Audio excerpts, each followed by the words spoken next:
일이 한번 오기가 힘든데 이거를 참 열악한데. 통영이나 고성이나 제가 뭐 고향이고 분이 소목 조교가 있습니다. 지금 교육사지요. 우리 통영의 김검철 씨 해주신 여기 위원님들 또 전 시장님이었던 강석주 시장님 두목 감사드립니다. 통영이 지금 현 상황입니다. 통영은 국가문화유산 인형 분야에 오광대, 성정무, 남해안대 진구 국가문화유산입니다.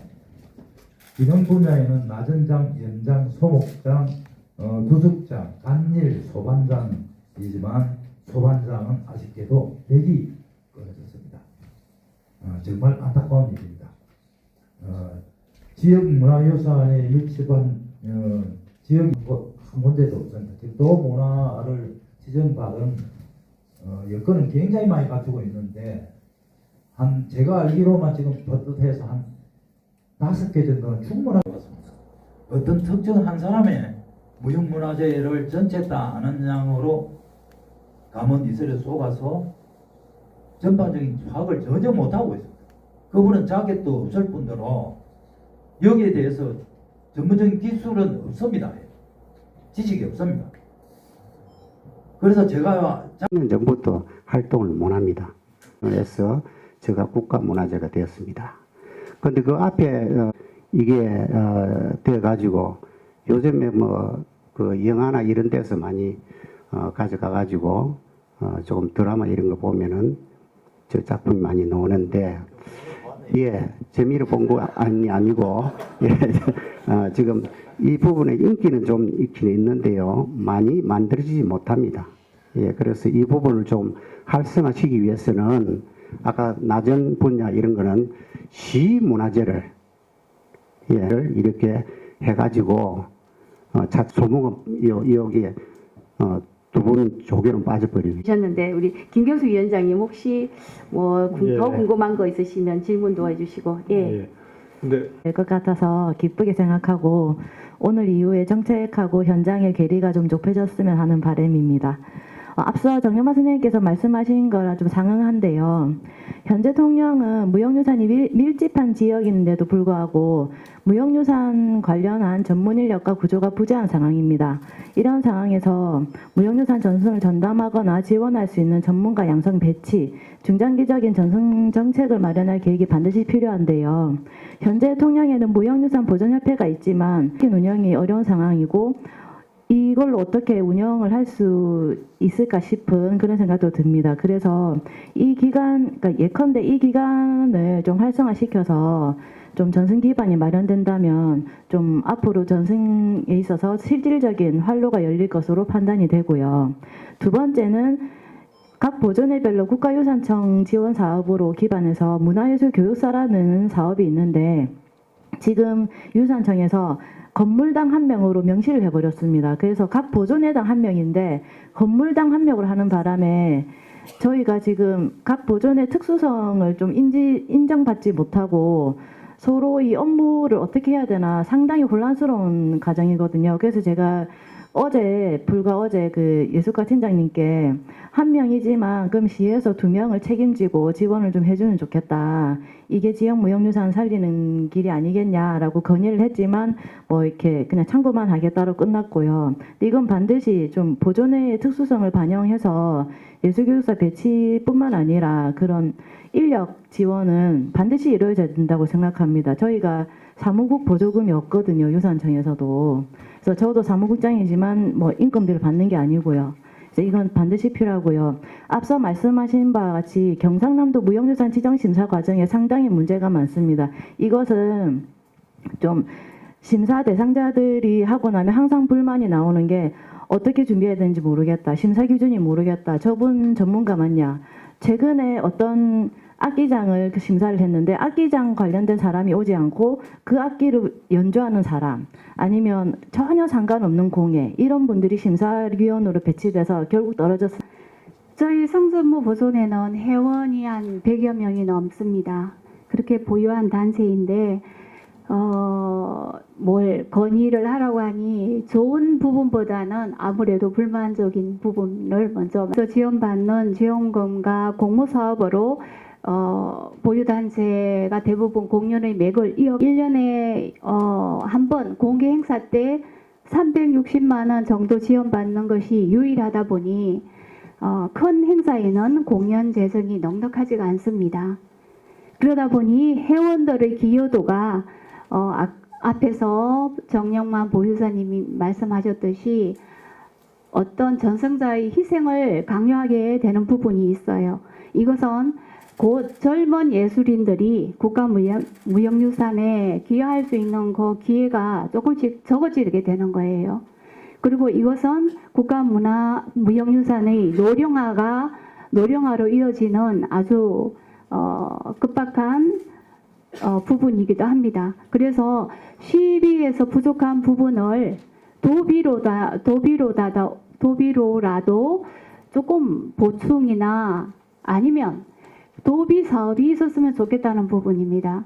뭐 11호 이렇게 지원받는 행사가 적다 보니 국가유산청에 의지하게 되고 1년에 한 몇 건 정도의 공모사업으로 공연의 맥을 유지하다 보니 인지도나 뭐 전상자들한테 뭔가를 보여줘서 좀 더 활성화시키거나 나아지게 할 수 있는 그 부분이 굉장히 영의 전통 문화를 살아 숨쉬는 좀 먼저 좀 죄송스럽기도 하고요. 저도 어떤 도지사로 재직을 했던 사람이기도 하고 여기 이제 강석주 시장님을 포함해서 의원님들이나 지역에서 정치적으로 활동해왔던 분들이 이제 함께 자리를 했는데 통영이 전통문화유산을 이어나가는 과정에 개인의 사명감이나 희생으로 전통문화유산이 이어진다라고 하면 그거 문제가 있는 거죠.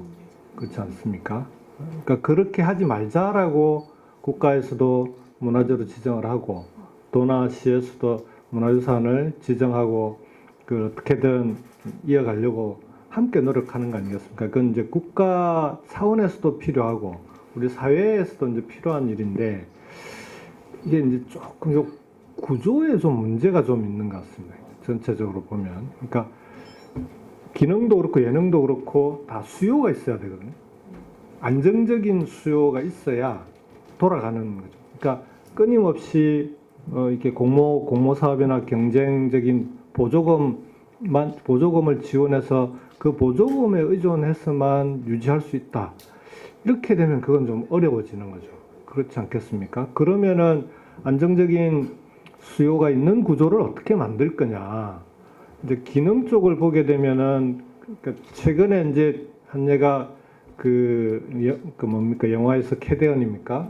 거기서 뭐 갓도 나오고 유산이 나오면서 이제 그 수요가 반짝 했다가 그걸 그럼 어떻게 쭉 이어갈 건지에 대한 건 그 뒤에 다시 또 지금 별 얘기가 없는 거죠. 유일하게 국립중앙박물관에서 이제 굿즈 상품으로 그걸 이어가는 정도 뭐 이렇게 하고 있는 건데 이런 정도 가지고는 좀 어렵지 않겠습니까? 실질적으로 예를 들면은 그러니까 명품으로서 계속 유지해 나가야 될 부분이 있을 거고요.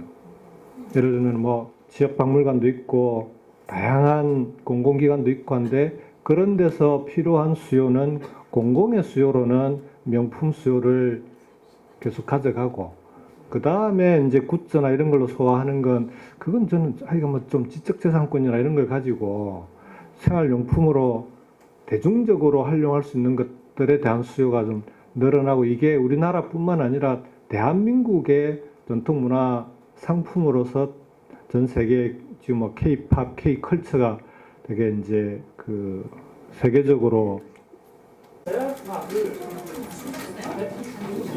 여기에 그 직면해 있습니다. 바다는 계속해서 더 깨끗해지고 우리 삶터로서 훌륭하게 유지되어야 합니다. 기후 위기와 또 지금 국가적인 과제에 있는 탄소 중립 정책에서 새롭게 떠오르는 단어 잘피입니다. 사업을 수행하고 지금도 잘피를 키우고 있습니다. 그래서 굉장히 고맙다는 말씀 전해드리고요. 특히 고마운 것은 강석주 전 시장님께 있을 때에 여기 통영 지역의 선촌마을의 해양보호구역이 지정됐거든요. 그래서 블루카본의 어떤 산실로서 통영지에서 자리매김하도록 도와주신 데 대해서도 고맙게 생각합니다. 조계를 통해서 진행하는 프로세스를 마지막으로 소개시켜드리고 마무리하도록 하겠습니다. 지자체나 이곳노총계가 공단을 통해서 사업적 탄소 잘피를 이용한 탄소 사업을 하게 됩니다. 잘피 자체가 해양 보호 생물이기 때문에 양이 크게 없는 상황입니다. 그래서 피라에서도 이 금시 이야기한 빈산소 수계라든지 이 적조의 피해라 하는 거는 이 산소 자체가 모자라서 그렇거든. 그럼 산소 자체를 하는 건 우리 바다에서 이 지금 잘피가 이야기가 많이 나온다니 그죠? 잘피에 산소를 많이 우리가 산에 가면은 나무도 탄소를 먹고 산소를 안 내놓습니까? 그와 마찬가지로 바다에도 그런 현상을 하기 때문에 제가 구상하는 거는 지금 복합 양식을 해조류를 넣어달라. 지금 이렇게 진행을 하고 있어요. 우리 꿀 산업 자체가 지금 가잉 생산을 해가 일주일에 요즘도 지금 3번 경매합니다. 일주일 3일 경매를 해가 되겠습니까? 이 사업이 안 되는 겁니다.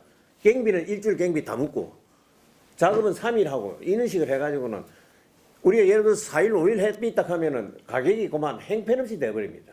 그래서 이렇게 하는 걸 갖다가 어떻게 하면 조금 양도 줄이고 다른 방향을 생각해 보자 해가지고 우리가 약 한 1% 내지 2% 정도 우리가 시설 면적이 5%에서 10% 돼 있거든요.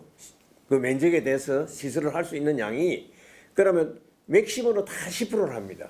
그런데 여기서 우리가 시설 면적도 좀 줄이는 방향으로 한 1%나 2% 정도를 협의해가지고 이게다가 해조류 양식을 도치라든지 뭐 미역이라든지 여러 가지 다양하게 있으면 내나 한 가지 이 수생식물입니다.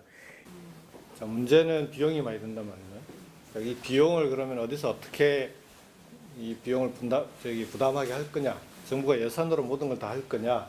아까 발제하실 때 어쨌든 이게 이제 일종의 그 탄소 상쇄, 그러니까 탄소 크레딧으로 이제 사업성이 있는 것으로 가게 되면 그럼 이제 투자자들도 나오고 그 투자 자본들을 가지고 이걸 좀 그 잘피를 뭡니까 확대해 보자 이런 거 아닙니까? 그러면 이게 이제 그런 사업성이 있는 정도가 되려면 그러니까 잘피 그러니까 뭐 잘피를 그 뭡니까 이걸 키웠을 때 톤당 크레딧을 얼마로 인정해 줘야 된다 뭐 이런 게 있습니까? 일단 국제적으로 잘피 또 계속 줄어들고 있고 그 다음에 기존에 이제 업 생산량이나 이런 것도 주는데 이것만 가지고는 어민들이 이제 안정적인 소득을 챙기기 어렵게 됐다는 거 아닙니까? 더군다나 바다 환경도 나빠지고 있고 이 환경을 개선하는 게 지금으로서는 어찌 보면은 이제 이 어민들만의 문제가 아니라 대한민국 국민들이 이제 이 지속 가능한 국토를 만들 수 있느냐 없느냐 이런 문제 함께 연결되는 거기 때문에 이제 우리의 공동 책임이거든요. 그러면은 요걸 개선하는 과정이 아까 이제 제가 그 바다 연금 이런 구조가 가능한지를 여쭤본 게 결국 바다도 살리고 그 바다를 살리는 과정에서 어민들에게 안정적인 소득원이 될 수 있으면 그게 제일 좋은 거거든요. 그 다음에 그걸 통해서 어종이나 어족 자원이 다양해지고 그리고 또 업 생산량도 함께 늘어나고 그러니까 이게 선순환 구조를 만들 수 있는 사업인데 그게 어민들에게도 일종의 안정적으로 이제 연금에 가까운 또는 뭐 참여 소득이든 기본 소득이든 이런 형태의 소득이 될 수 있으면은 이제 그것만큼 좋은 구조가 없는 거 아니겠습니까? 그러면은 이 부분 계피도 좋고 다 이런 것도 중요한데 환경 오염 하시는데 바다가 죽는지 않습니까? 그런데 우리가 보면은 그 배 뭡니까 하얀 거 저거 부표 예. 저거 온 동네 다 있어요 저거. 저기 바로 환경 오염이가 저런 거에 대해서는 별로 신경을 안 쓰는 것 같아요. 오늘 또 보니까 그런 데를 신경 안 써요.